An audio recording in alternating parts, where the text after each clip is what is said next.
نحمده ونصلي ونسلم على رسوله الكريم اما بعد فاعوذ بالله من الشیطان الرجیم بسم اللہ الرحمن الرحیم الصلاۃ والسلام علیک یا سیدی یا رسول اللہ۔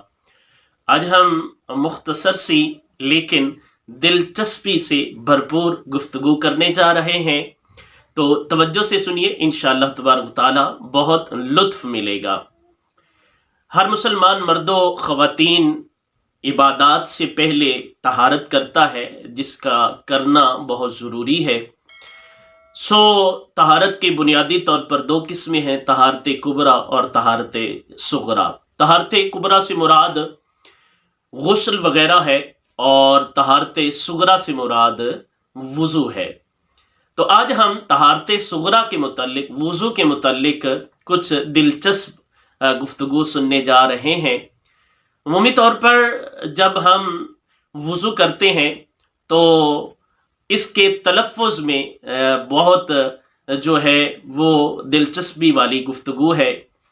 وضو، وضو اور وضو، عمومی طور پر ہم دو کلمے بیان کرتے ہیں، ان کا ذکر کرتے ہیں اور ہماری زبان سے نکلتے ہیں وضو، یا عمومی طور پر ہم یہ بھی سنتے ہیں کہ کوئی کہہ دیتا ہے وضو، میں نے وضو کیا۔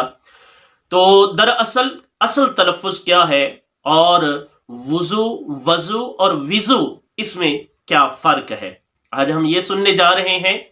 تو وضو کا مطلب یہ ہوتا ہے کہ جو ہم طہارت کر لیتے ہیں اور پھر ہم اس سے نماز پڑھتے ہیں، تو طہارت کیے جانے والے کو وضو کہا جاتا ہے، یعنی وضو ہوتا ہے۔ اور وضو کا مطلب ہوتا ہے پانی، یا جس چیز سے ہم طہارت حاصل کر رہے ہیں اس کو وضو کہا جاتا ہے۔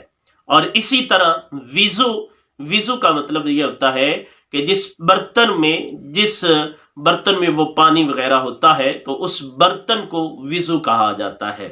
تو وضو کا مطلب ہے جو ہم طہارت کر چکے، جس سے ہم نماز پڑھنے جا رہے ہیں، اور وضو کا مطلب ہوتا ہے پانی، اور وضو کا مطلب ہوتا ہے کہ جس برتن سے، جس آلے سے ہم نے پانی لے کر وضو کیا تھا اس کو وضو کہا جاتا ہے۔ امید کرتا ہوں آپ کو یہ دلچسپ اور مختصر سی گفتگو اچھی لگی ہوگی۔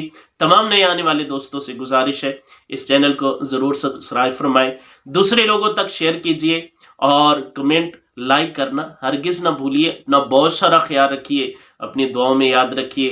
اللہ تعالی ہم سب کا دنیا اور آخرت میں حامی و ناصر ہو۔ السلام علیکم ورحمۃ اللہ وبرکاتہ۔